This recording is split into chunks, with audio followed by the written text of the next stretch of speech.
감사합니다. 이제 오늘 읽으실 성경 말씀 봉독합니다. 출애굽기 12장 23절 말씀 우리가 다 함께 한 목소리로 봉독하겠습니다. 여호와께서 애굽 사람들에게 재앙을 내리려고 지나가실 때에 문인방과 좌우 문설주의 피를 보시면 여호와께서 그 문을 넘으시고 멸하는 자에게 너희 집에 들어가서 너희를 치지 못하게 하실 것임이니라. 아멘. 오늘 6월절의 은혜라는 제목으로 하나님의 말씀을 우리가 함께 잠시 살펴보기를 원합니다. 지난 주일에 우리 교회는 1년에 단 한 번 있는 야외 예배를 드렸습니다. 좋으셨죠? 온 교회가 알라모아나 공원에 세워진 대형 텐트 아래 모여서 하나님을 찬양하며 참 감동적인 예배를 드렸습니다. 함께 기념사진도 찍고 또 친교 시간을 통하여서 평소에 잘 알지 못했던 사람들과 만나면서 서로 가까워지는 것은 참 좋은 기회였습니다. 이번 야외 예배를 통해서 약 한 70여 년 전에 같은 동네에서 함께 자랐던 사람들이 만나는 기적적인 일도 있었어요. 예상치 못했던 일이죠. 이분들은 서로 처음 만나서 인사를 나누고 대화를 나누기 시작했습니다. 그러다 보니까 오랜 옛날 같은 동네에서 서로 알고 지내던 관계였다라는 것을 발견을 한 거예요. 너무나 놀라운 그런 일이었습니다. 이렇게 서로 반갑게 만나며 기뻐하는 모습을 보면서 저는 참 흐뭇했습니다. 그리고 조금 여유롭게 친교를 나누고 함께 대화하는 이런 시간이 필요했구나라는 것을 새롭게 느끼게 되었습니다. 자, 그리고 물론 야외 예배에서 함께 식사를 나누는 것 크나큰 기쁨이었죠. 맛있게 드셨죠? 예, 여러 봉사자들이 수고해 주셔서 우리가 충분히 먹고도 남는 풍성한 식탁이 알라모아나 공원에 펼쳐졌습니다. 우리 교회 청년들 중에는요, 점심을 3번 먹은 사람이 있어요. 그래서 우리 교회는 지난 주일 마치 오랜만에 공휴일을 만난 사람들처럼 정말 즐거운 시간을 함께 보내고 돌아왔습니다. 공휴일이 가장 많은 나라는 인도가 아닐까 저는 생각을 해봅니다. 인도는 인구가 많은 나라이지만은 공휴일도 엄청 많습니다. 그래서 이것이 경제에 악영향을 미친다 해서 공휴일 숫자를 좀 줄여보자 그렇게 말들은 하지만은 사실상 실행에 옮기기는 쉽지가 않는 거죠. 인도의 공휴일이 많은 한 가지 이유는요, 종교가 많기 때문입니다. 힌두교, 이슬람교, 기독교, 불교, 시크교, 젠교 이래서 각 종교마다 중요시하는 날들이 있는 거예요. 인도 정부는 종교 간의 평화와 국민의 화합을 위해서 각 종교의 중요한 날들을 모두 공휴일로 정해서 지키고 있어요. 특별히 힌두교의 경우에는 사람들이 수많은 신들을 섬기기 때문에 당연히 공휴일이 많고 또 어떤 공휴일은 며칠씩 가기도 합니다. 어떤 때는 아이들이 학교 가는 날보다 학교를 가지 않는 날이 더 많은 것처럼 그렇게 느껴지기도 해요. 여기에 대해서 어떤 인도 아이가 농담으로 인도에서 우리가 살 때에 하는 말을 저희들이 들은 적이 있습니다. 내가 학교를 참 좋아하는데 내가 학교를 좋아하는 것은 공휴일이 너무 많아서 노는 날이 많기 때문에는 학교가 좋다, 그렇게까지 말을 하더라고요. 여러분, 공휴일은 사람들이 정해서 지키는 날이지만 성경에 보면 어떤 공휴일은 하나님께서 지정하셨다라고 그렇게 적혀 있습니다. 6월절 절기가 바로 그 중에 하나입니다. 6월절은 이스라엘 백성들이 애굽 나라의 종노들에서 해방받아 자유를 얻은 것을 기념하는 절기였어요. 그래서 국가적으로 본다면, 국가적인 차원에서 본다면 우리 한국의 8.15 광복절과 좀 비슷한 의미가 있는 그런 날이었습니다. 하지만 여러분, 이것은 표면상의 유사성에 불과하고 6월절에 담겨져 있는 깊은 영적인 의미는 신앙의 눈을 통해서만 우리가 제대로 인식할 수 있습니다. 자, 오늘은 6월절의 유래와 함께 6월절의 의미 그리고 그 은혜를 잠시 함께 생각해 보는 시간을 가지고자 합니다. 1번 읽어볼까요? 10번째 재앙. 하나님께서는 하나님을 알지도 또 두려워하지도 않는 애굽 나라의 바로 왕 아래 종로를 타고 신음하고 있는 이스라엘 백성을 해방시키시려는 계획을 가지고 계셨습니다. 그래서 하나님은 모세를 지도자로 선정하시고 기적을 행할 수 있는 큰 능력을 모세에게 구비시키셔서 바로 왕에게 보내셨어요. 모세는 바로에게 하나님이 어떤 분이신지를 증명하는 기적을 시범으로 보여주었습니다. 하지만 바로 왕은 그것을 대수롭지 않게 여겼어요. 오히려 자기도 마술사들을 불러서 가짜 기적을 일으키면서 모세와 맞서려고 했습니다. 이제 이스라엘 백성을 놓아주라는 하나님의 명령을 두려워하지 않고 있는 바로 왕과 그 나라에 하나님으로부터 심판의 재앙들이 내려지기 시작했습니다. 애굽 사람들은 자기들이 신으로 믿고 의지하던 나일강이 피로 변해서 고통을 당하기도 했고요. 또 무수한 개구리와 파리떼로 인해서 괴로움을 당하기도 했습니다. 그래도 바로 왕은 마음을 완악하게 먹고서 하나님의 명령을 거역했어요. 바로는 이스라엘 백성을 보내주겠다라고 약속을 했다가는 재앙이 싹 지나가고 나면 마음을 바꾸어서 놓아주지를 않았습니다. 이렇게 하나님을 대항하기로 결정했던 바로의 그 완악함을 보시고 이제는 하나님께서도 바로의 마음이 돌같이 굳어지도록 하셨어요. 그리고 하나님은 바로의 그 반항심을 통해서 하나님 자신이 어떤 분이신지, 그리고 하나님의 능력이 어떠한지를 나타내는 기회로 사용하셨습니다. 그래서 심한 피부병이 발생해서 애굽 사람들은 고통을 받았고요, 하늘에서 불덩이와 우박이 떨어져서 가축이 맞아 죽고 농사에 크나큰 피해를 입는 그런 재앙도 내려졌습니다. 그리고 9번째 재앙으로 하나님은 애굽 사람들이 신으로 섬기던 태양의 빛을 차단시키셨죠. 그래서 3일 동안이나 캄캄한 밤이 되도록 하셨습니다. 하나님은 이 9가지 재앙을 통해서 애굽 사람들이 의지하고 섬기던 어떤 신보다도 자신이 무한하게 더 능력이 있으시다라는 것을 확실하게 보여주셨습니다. 이런 사실이 명백하게 드러났지만은 바로 왕은 여전히 하나님께 반항했어요. 하나님이 누구신지도 모르니까 그 말도 나는 따르지 않겠다라고 했던 바로 왕은 하나님에 대해서 정말 눈으로 보고 또 피부로 느낄 만큼 잘 알게 되었지만 여전히 불순종의 그 자세를 내려놓지 않았던 것입니다. 이제 하나님으로부터 마지막 10번째 재앙이 내려질 차례였어요. 이 10번째 재앙으로 바로 왕의 고집은 결국 꺾이게 되고 바로는 이스라엘 백성들을 붙잡아둘 마음을 내려놓게 됩니다. 이 마지막 재앙은 애굽의 모든 장자가 죽는 참으로 무서운 재앙이었습니다. 하나님은 바로 왕에게 회개할 기회를 충분하게 주셨어요. 하지만 바로는 자신의 교만함을 버리지 않았기 때문에 이 엄청난 심판의 고통을 겪어야만 했습니다. 하나님의 경고를 거듭 듣고서도 순종하지 않으면요, 결국에는 하나님의 징계가 따르는 법입니다. 하나님께서 부드럽게 그리고 좋은 말로 우리의 마음속에 자신의 음성을 들려주실 때에 그 목소리에 귀를 기울이고 순종하는 지혜로운 사람들이 다 되시기를 바랍니다. 자, 출애굽기 11장 5절부터 한번 읽어보겠습니다. 애굽 땅에 있는 모든 처음 난 것은 왕위에 앉아있는 바로의 장자로부터 맷돌 뒤에 있는 몸종의 장자와 모든 가축의 처음 난 것까지 죽으리니 애굽 온 땅에 전무후무한 큰 부르짖음이 있으리라.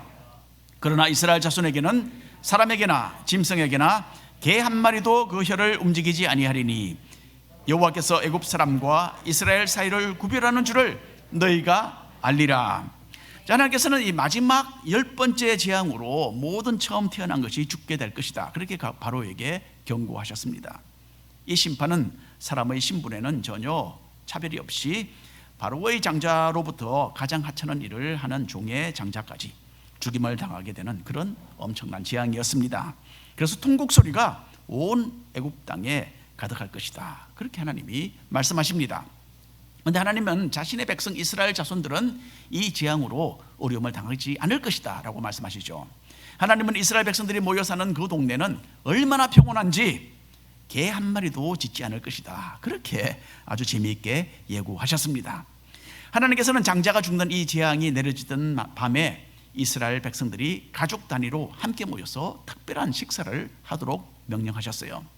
이스라엘 백성들은 난지 1년 된 어린 양을 잡아서 불에 구워 먹었습니다.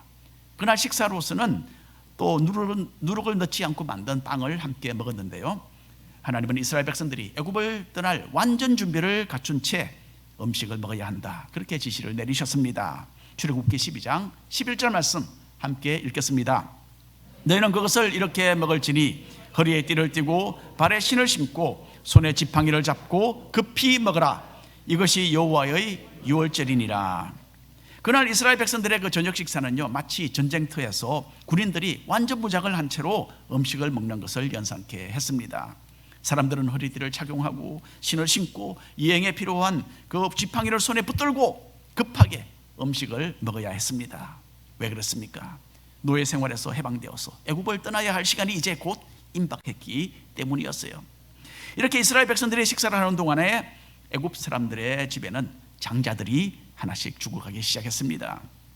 하지만 이스라엘 백성들은 이 마지막 재앙을 모면할 수 있었는데 그것은 하나님께서 피할 방법을 미리 제시해 주셨기 때문입니다. 출애굽기 12장 21절 이하 읽겠습니다. 모세가 이스라엘 모든 장로를 불러서 그들에게 이르되 너희는 나가서 너희의 가족대로 어린 양을 택하여 유월절 양으로 잡고 우슬초 묶음을 가져다가 그릇에 담은 피에 적셔서 그 피를 문인방과 좌우 설주에 뿌리고 아침까지 한 사람도 자기 집 문 밖에 나가지 말라. 여호와께서 애굽 사람들에게 재앙을 내리려고 지나가실 때에 문인방과 좌우 물설주의 피를 보면 여호와께서 그 문을 넘으시고 멸하는 자에게 너희 집에 들어가서 너희를 치지 못하게 하실 것임이니라. 하나님께서 모세를 통해서 이스라엘 백성들에게 가르쳐 주신 그 방법은 가정마다 어린 양 한 마리씩 잡아서 그 양의 피를 집 문에 칠하는 것이었어요. 애굽 온 땅을 두루다니면서 장자를 죽이는 심판을 집행하던 천사가 다가왔을 때에 문에 피가 칠해져 있는 것을 보면 천사는 그 집을 넘어서 다음 집으로 갔던 것입니다. 그래서 히브리 말로 유월이라는 말은 페삭입니다. 페삭, 넘어간다 또는 지나간다 라는 뜻입니다.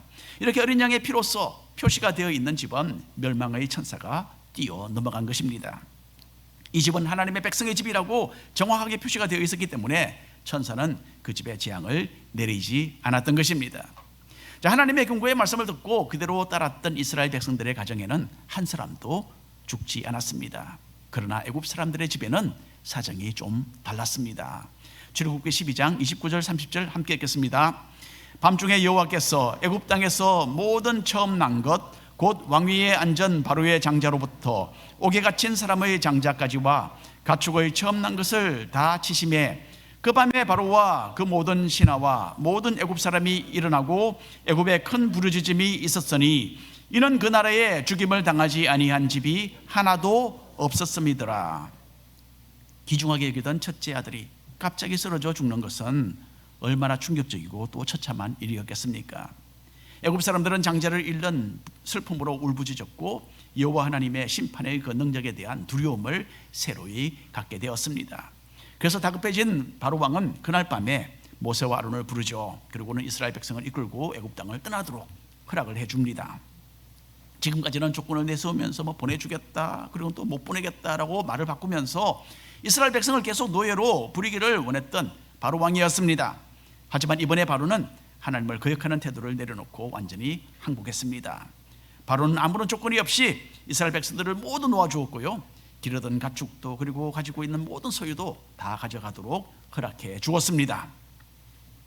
좋은 말로 할 때 들어야 되는데 가끔 이렇게 마지막까지 고집을 부리다가 얻어맞고 그제서야 정신을 차리는 그런 경우가 있습니다. 진정한 지혜는요, 하나님 앞에 겸비하고 순종하는 태도를 가지는 것입니다.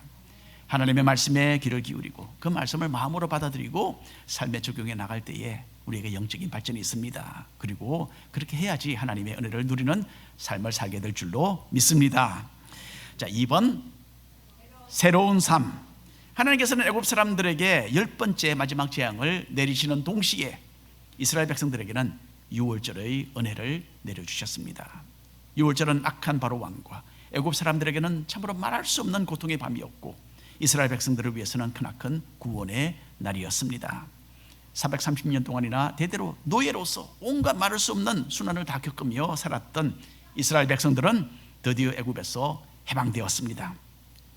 하나님은 이스라엘 백성을 해방시키시고 이전의 생활과는 전혀 다른 새로운 출발을 하도록 하셨어요.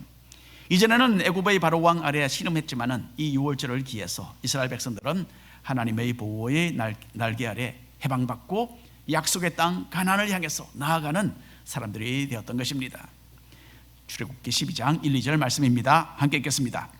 여호와께서 애굽 땅에서 모세와 아론에게 일러 말씀하시되 이 달을 너희에게 달의 시작 곧 해의 첫 달이 되게 하라 라고 하십니다. 자, 하나님은 유월절이 있었던 아빕월이라는 그 달을 이스라엘의 종교 달력의 첫 달로 삼으라고 말씀하셨어요. 우리 달력으로는 한 3월 중순에서 4월 중순에 해당되는 기간입니다. 이스라엘 백성은 드디어 애굽에서 노예의 신분을 다 청산하고 하나님의 백성으로 이제 새 출발을 하게 된 것이었어요. 하나님의 편을 들어주시는 백성, 참으로 행복한 사람들 아니겠습니까? 이 세상에서 우리는 온갖 수고와 고난을 통과해 가지만은 우리에게는 하나님의 보호 그리고 하나님의 구원의 은혜가 또한 함께하는 것입니다. 하나님께서는 우리가 삶의 여러 시련들을 극복하고 승리할 수 있도록 자신의 능력의 팔로 우리를 계속 붙들어 주십니다. 6월절 날에 애굽 전역에 있는 장자들이 다 죽어 갔지만은 하나님께 속한 가정들은 다행히도 무사 통과되는 그런 큰 은혜를 누렸습니다. 하지만 사람을 살리기 위해서는 이스라엘 가정마다 어린 양이 한 마리씩 죽어야만 했어요. 이스라엘 백성들은 새끼 양의 피를 문에 칠해서 자기들이 하나님께 속한 사람이라는 표시를 해서 심판의 천사가 뛰어넘어가도록 했습니다. 하나님께서 미리 알려주신 방법이었죠. 이 놀라운 은혜를 사람들의 마음속에 깊이 새겨주기 위해서 하나님께서는 이 유월절을 공휴일로 제정해 주신 것입니다. 자, 출애굽기 12장 14절 이하 읽겠습니다. 너희는 이 날을 기념하여 여호와의 절기로 삼아 영원한 규례로 대대로 지킬지니라. 너희에게 첫날도 성회요 일곱째 날에도 성회가 되리니 너희는 이 두 날에는 아무 일도 하지 말고 각자의 먹을 것만 갖출 것이니라. 자, 그 후로 이스라엘 백성들은 매년 이 날을 기념하고 어린 양을 잡아서 요리해서 온 가족이 함께 모여 먹으며 기뻐했습니다. 그런데 여러분, 유월절은 이스라엘 백성만을 위한 것은 아니었어요. 유월절은 우리 믿는 사람들이 얻을 구원에 대한 아주 선명한 예고편이었습니다. 각 가정의 장자를 구원하기 위해서 어린 양이 피를 흘렸던 것은 훗날 예수님께서 온 세상을 구하기 위해서 십자가 위에 달려 그 피를 흘려 죽으실 것을 미리 예고해 주는 사건이었습니다. 그래서 세례 요한은 예수님에 대하여 이렇게 선언을 했었죠. 요한복음 1장 29절 말씀입니다. 이튿날 요한이 예수께서 자기에게 나아오심을 보고 이르되 보라, 세상 죄를 지고 가는 하나님의 어린 양이로다. 아멘. 예수님께서는 십자가를 지시기 전에 자신이 곧 흘리는 피는 믿는 사람들에게 하나님의 백성이 되도록 하는 새로운 언약의 피다, 그렇게 말씀하셨어요. 그리고 주님은 2000년 전에 이스라엘 백성들이 유월절을 기념하면서 각 가정마다 어린 양을 잡는 바로 그날, 바로 그 시간에 우리 죄인들을 위해서 십자가에 달려 돌아가신 것입니다. 유월절 어린 양이 장자를 구하기 위해서 피 흘려 죽은 것처럼 주님은 자신을 그렇게 우리를 위해 내어주셨습니다.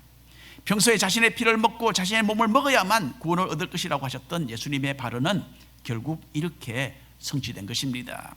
예수님의 피와 그 몸으로 받은 그 고난을 통해서 우리가 지은 죄의 값이 다 치루어지고 우리는 죄와 사망의 권세에서 풀려나서 천국을 향하여 가는 백성들이 된 것입니다. 여러분, 우리는 이전에 하나님의 무서운 그 심판의 대상자들이었어요. 하지만 이제 우리는 예수님께서 흘리신 그 피로써 하나님의 심판에서 벗어났고 오히려 은혜를 입어 구원받은 자녀들이 된 것입니다. 지난 주일 야외 예배에서 두 사람이 알라모아나 해변에서 세례를 받았습니다. 이 두 사람은 거기에 모인 교인들 앞에서 이제부터는 우리는 주님을 믿겠습니다라는 선언을 했어요. 그리고 이전의 삶을 버리고 주님 안에서 새로운 삶을 살겠다라는 그런 믿음의 결정과 함께 세례를 받은 것입니다. 여러분, 죄인이었던 우리가 하나님의 심판을 모면하고 구원받은 이 새로운 삶을 살게 된 것은 예수님께서 피를 흘리셔서 우리 대신 그 심판을 받아 주셨기 때문입니다. 어린 양이 희생되지 않았다면 구원은 없는 것입니다. 하나님께서 우리에게 허락해 주신 이 어린 양 예수님을 믿어야만 구원이 있습니다. 주님이 흘리신 그 피의 능력을 믿고 그 은혜를 나의 것으로 받아들이는 사람은 구원을 받고 천국을 향하여 가는 이 새로운 삶을 사는 사람들인 줄로 믿으시기 바랍니다. 3번 읽겠습니다. 거룩한 삶.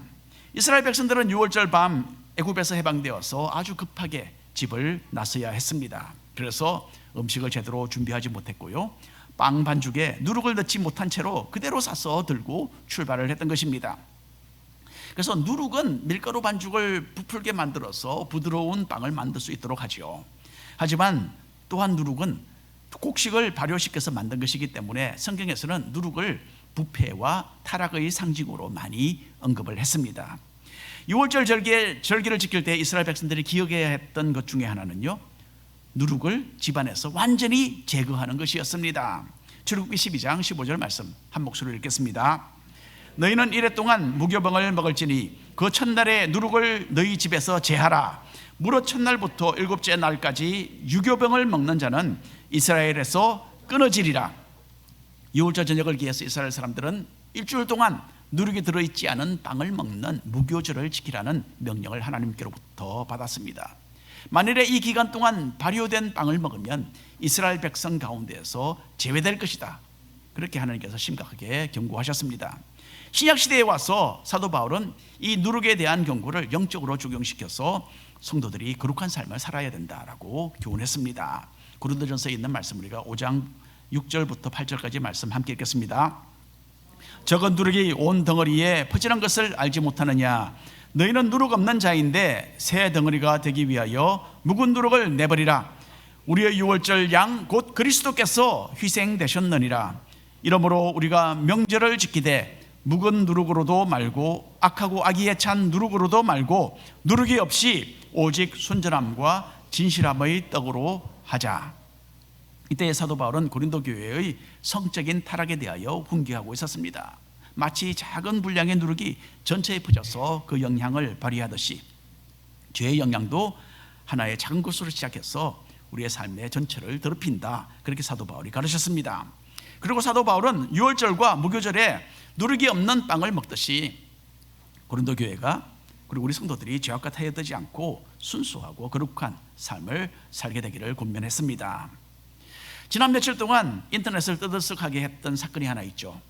보스턴에서 있었던 음악 연주회에서 어떤 미국 IT 회사의 최고 경영자가 여자 임원과 함께 서로 꼭 껴안고 있는 모습이 카메라에 부착된 것입니다. 이 두 사람은 각기 따로 결혼해서 아이들을 둔 사람들이었는데 이렇게 바람을 피우다가 이번에 전 세계 사람들이 지켜보는 가운데 크나큰 망신을 당하고 말았습니다. 여러분, 우리는 거룩한 삶으로 부르시는 하나님의 음성에 귀를 기울여야 합니다. 예수님을 통하여 영적인 유월절을 통과한 우리는요, 이제 새로운 삶을 추구하는 백성들이 되었어요. 세상의 것을 멀리하고 성령으로 충만하게 되어서 마음과 영혼을 더럽히는 모든 추하고 제약된 생활에 종주부를 찍고 거룩하고 순수한 성도요, 또한 그런 교회가 되기를 우리는 추구해야 합니다. 오늘 결론의 말씀을 드리고 싶습니다. 이스라엘 백성들은 유월절을 통해서 애굽의 노예 생활을 마무리하고 해방을 받아서 약속의 땅 가나안으로 이제 행진해 나아갔습니다. 우리 또한 모두 영적인 유월절을 통과한 사람들입니다. 예수님께서 우리를 위해서 유월절 어린 양이 되어주셨죠. 주님은 우리를 마귀의 속박에서 건져내시고 영적인 해방의 은혜를 베풀어 주셨습니다. 이제 우리는 하나님의 백성들이 되어서 영적인 약속의 땅 천국을 목표로 하며 지금 전진해 나아가고 있습니다. 이스라엘 백성들의 유월절 절기를 지키면서 기뻐하며 그렇게 기억했듯이 우리 또한 예수님을 통하여 우리 삶 가운데 찾아온 이 놀라운 구원의 은혜를 기억하면서 오늘처럼 이렇게 하나님께 영광과 감사의 예배를 드리는 것이 마땅합니다. 그리고 이스라엘 백성들이 유월절에 누룩이 들지 않은 빵을 먹었듯이 이제 우리도 삶 가운데서 죄악을 다 몰아내고 이 세상의 부패함에서 스스로를 지켜나가고 하나님께서 기뻐하시며 인정하시는 거룩한 삶의 선택들을 해나가시는 우리 모든 성도님들이 되시기를 축원합니다. 기도하겠습니다. 주 하나님 아버지, 유월절의 은혜 감사합니다.